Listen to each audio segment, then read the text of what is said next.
안녕하세요. 반갑습니다. 저는 부산국제 어린이 청소년 영화제에서 프로그래머로 일을 하고 있는 장슬기라고 합니다. 오늘 이 자리에 거트 헤르만스님을 모시고 인터뷰를 진행을 해볼 건데요. 거트 헤르만스님이 벨기에에서 어떤 일을 하고 계시고 또 어린이 영화 산업과 영화 문화 증진을 위해서 어떤 일을 하고 계시는지 한번 들어보는 자리를 가져보도록 하겠습니다. 네, 먼저 간단하게 자기소개를 부탁드리겠습니다. Hey, nice to meet you all. Really happy to be here. My name is Gert Hermans. As I understood, you already said in Korean. I'm from Belgium, but the focus of my work is completely in children's film or in children's content, children's media, but more on a European scale. In Belgium, I work for an organization called GEF. And it's a big organization that we have a festival, we do distribution, we do education, like every part of the spectrum of the children's film industry. But my role is mainly in connecting to the Belgian film industry and try to convince them that making children's films is actually a cool and beneficial thing to do. But then my great passion is in the job that I do for ECFA, which means European Children's Film Association. It's a network all over Europe and even outside Europe, where we bring children's film professionals together. We try to exchange, we try to share things. I should say that we have a couple of members outside Europe, and one of the great members that we have is here in South Korea, and it's called Biki. And we're really happy to have you with us. Because it feels really important to have a network that spans the entire globe, where professionals can meet each other, we can facilitate meetings, and my real passion, maybe, and this is an honest confession that I make, and that's just between you and me, my real passion is maybe not in the first place with cinema, but in bringing people together and try to connect different projects to each other. 올해 비키에 처음으로 방문을 해주셨는데요. 또 마음의 별빛상 심사위원으로 또 인더스트리 네트워크 발제자로 참여를 해주셨습니다. 일단 먼저 함께하고 계신 소감도 한번 들어보고 싶습니다. Well, I felt great. I mean, if you want to know on a personal level, the first couple of days I felt totally lost. I felt like a helpless child that didn't know how to take the subway and didn't know how to get cash out of the wall, and I was lost all the time. But even that part I enjoyed. But ever since I took the subway by myself, I feel at home in this wonderful city that looks totally different from the environment where I live, with all the skyscrapers, and I'm really excited.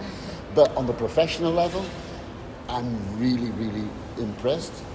First of all, I think this festival has a great selection, and for me it's very interesting because we meet people from all over the world. We see that in different countries they have different criteria. Some films don't fit for a certain audience in a certain country. But here you have a very, I don't know how to say it, but I think a very liberal approach towards cinema. Almost every topic can be screened and discussed here, I think, in a very dignified way. So I really admire that. I love the short film selection that we got. I love the feature film selection that we got to see. So I'm really happy with that part of my stay here. The way the festival is organized, I really like it because you find this way between very professional and very friendly. Every morning it's a joy to come to the cinema, and then you have 12 volunteers that all say, "Hi, good morning," and I like it so much. So I'm even looking forward to it, the moment of my arrival. And then, yesterday the industry forum.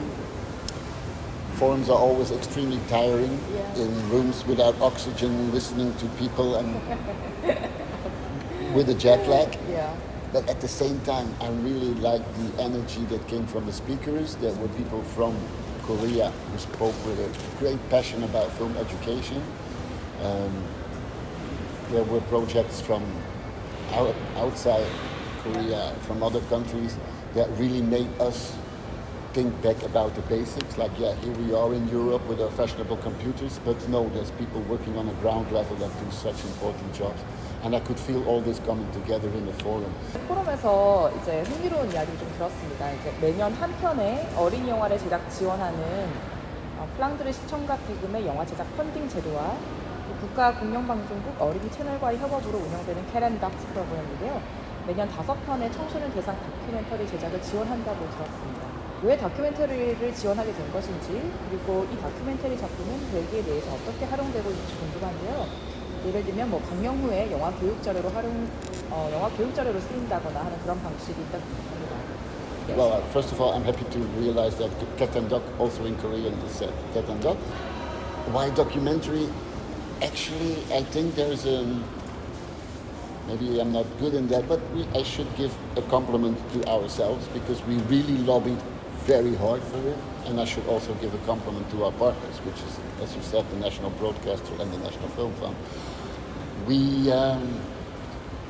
I can talk from my own perception that after 20 years in the children's film industry, I got a little bit bored with some of the content. I thought I had seen all the films already once too much, all kind of stories, until I discovered this new genre, the documentary genre, and it really gave me a new passion and a new thing to focus on.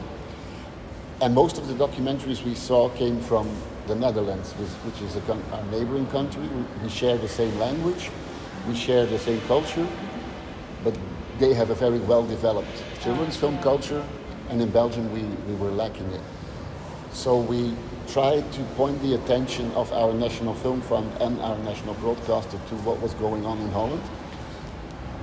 Like the broadcaster said, yeah, but we don't have to do documentaries. We have a TV journal every day for children. I said, yeah, but a TV journal is not the same as a kid's documentary, where we really watch through the eyes of a kid. And we showed them the examples from the Netherlands. And to be honest, we also, in our proposal, we copied the whole system from the Netherlands. There it was called Kids and Dogs. And they were kind of charmed by it, and we lobbied some more. It took us a couple of years. We gave it a try in the first edition, and actually both partners loved it so much and were so proud about the results that we continued it. And I think now it's one of the passion projects of all the partners. The outcome is limited. It's 5 documentaries, but to screen them on TV in kids' prime time is already a wonderful achievement. It's not a box office top hit, but even the TV partner is very happy with the small results they're making, because they know that kids really look forward to this. And then afterwards, after they're screened in our festival and on TV, as you said, we use them in a kind of educational way. We use them to convince kids about how cool documentaries are and how interesting it is. And different from our fiction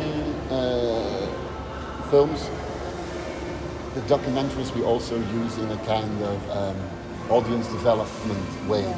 So if we have a film about autism, we will talk with the Belgian Liga of Autism, and we will try to use this film in their circuits.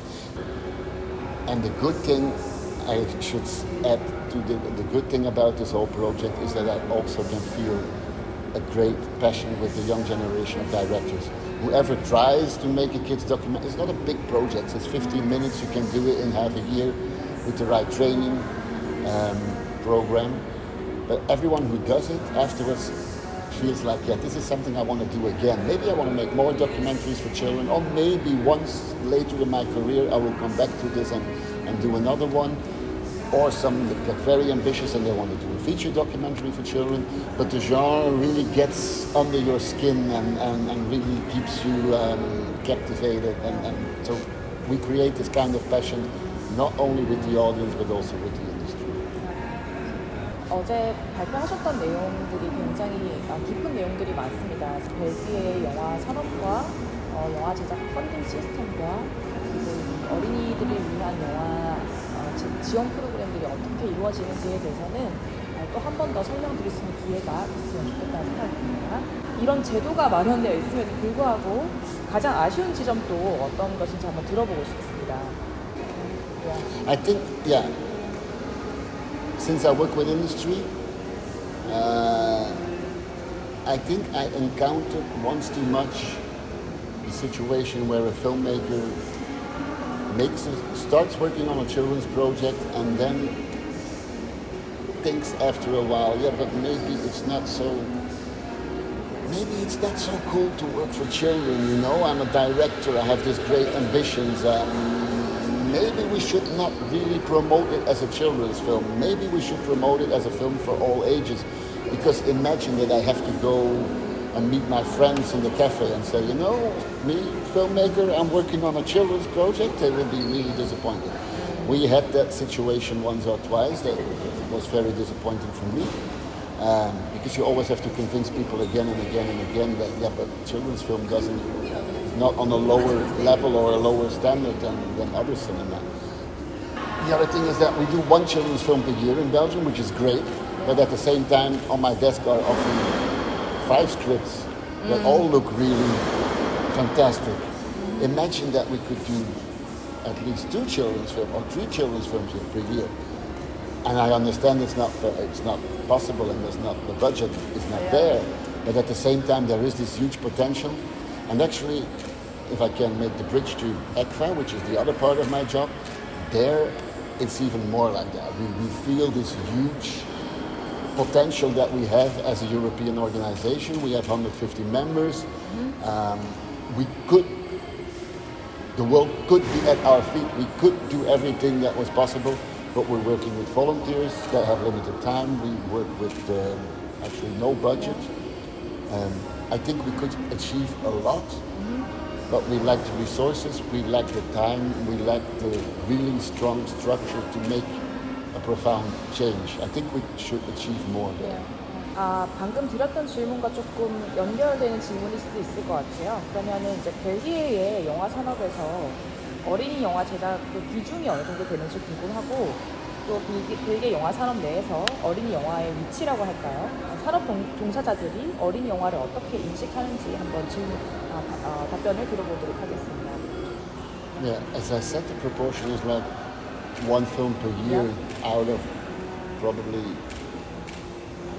10 projects that are made in Belgium. We have a good reputation for co-production because of the Belgian tax shelter system. So we have, for instance, this company called Private View. They co-produce a lot with the Netherlands. We have another production company that Bulletproof Cupid. Sorry, that was the jet lag. That also has a real good reputation in co-producing with Germany, Luxembourg, the Netherlands. So maybe we could invest a little bit more in co-production to have at least our share in the European market, and that's a way to. The tax shelter system was the first way to bring cinema to Belgium, and it kind of made our industry blossom up. If we could do the same now on a constant level for children's film, I think it would also help to make children's film blossom up, because at the moment, children's film stays often under the radar. The nice thing is that you can often surprise people. You have very experienced directors, we invite them to the festival, they get to see a children's film and they're like, oh, we didn't know this thing existed. Wow, it's a fantastic genre, it's a fantastic territory to work. Yeah, but then actually you shouldn't be so surprised. You should have discovered it years ago. But no, often it stays a little bit under the radar. And I think the biggest challenge for an organization like Jeff is to all the time try to put a spotlight on it. Whatever chance you have, you try to put a spotlight on children's film. But then it's easy to choose, because your first audience is the children's audience. And therefore you need a promotion campaign and you need like commercial distribution. But at the same time, there's this secondary target group that is our own industry, our own creative industry, our filmmakers. And therefore you need a different strategy. And we're trying constantly to develop that strategy. 영화는 어린이에게 어떤 매체일지, 그리고 왜 우리가 어린이 영화를 제작 지원하고 또 유통해야 한다고 하는지 한번 답변을 들어보도록 하겠습니다. Good question, but very challenging. First of all, there's the art of the visual image. which should be considered at the same level of all other art forms, but without emphasizing that it should be a natural part of their life, enjoying the beauty of cinema. But I think the element of representation is really important, to recognize yourself in a film, to open a gate to the world, I think is also very important. We'll bring the discussion to a very personal level. I grew up in a house without a television. Not because I'm so old that I'm before the invention of television, but my parents thought it was really important not to have a television in our home. So I discovered the art of images, I think at the age of 16, 17, and I realized what a big impact it had on me. I was not used to it. The first time TV came to our house, I think I was watching the TV news and I almost started crying because I was not ready for the impact that images made on me. They were like a wave of impressions coming over me. So at first I had problems to enjoy it, but also to think critical about it. There was this, especially in my generation, whatever was on TV was real, was important, was true. And I think nowadays it's very important to give kids that way of critical thinking, to read images and get out of it what is important for them, and then we go back to representation. This is a story about me, or it could have been about me, and this is a part of our world, whether the film comes from Korea or from India or from South America or from the Netherlands, it's all a part of our world. Yeah. I think there's a certain honesty in the way people can tell their stories in a children's film that is really important to develop. There's something pure, there's something natural in good children's film that I think we should treasure. We should encourage filmmakers to go on that level and to express them in this honest and clear way. 끝으로 한국에서 어린이를 위한 영화를 제작 중인 감독님들 그리고 혹은 자신의 영화를 만들고 있는 청소년 감독들에게 하고 싶은 말씀을 전해 듣고 인터뷰를 마치도록 하겠습니다. I think I just gave you one in the last answer that I gave you already.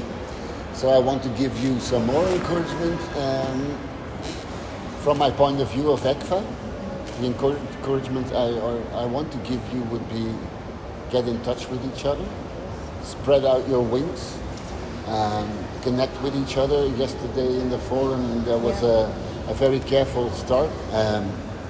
So that would be my biggest message, like try to continue doing that.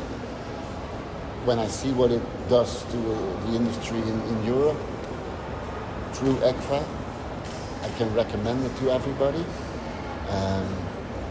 And I can only say it gives you a lot of satisfaction to see, to work together on things and to truly cooperate. I think you have a whole continent here in Asia, but especially for Vicky, and especially after I've been here, I would beg you, please stay in touch with Europe. It's so nice to have the connection with festivals like these and to see that we can do things together. It's such a great feeling. So I really want to encourage you to keep on doing that. And to Korean children, express yourself, make clear to us that your stories are our stories and that our stories and your stories can be shared.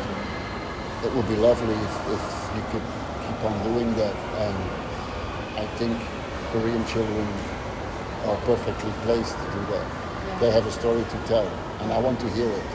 Me as a person and me as a European living in another continent that's waiting for your stories. So please give them to us. 네, 오늘 긴 시간 동안 인터뷰를 참여해주신 헤르만스님께 감사의 박수를 드립니다. 네, 그럼 이상으로 인터뷰를 마치도록 하고요. 감사합니다를 함께 외치고 끝낼까요? 네, 오케이. So, 1, 2, 3. 감사합니다. 감사합니다.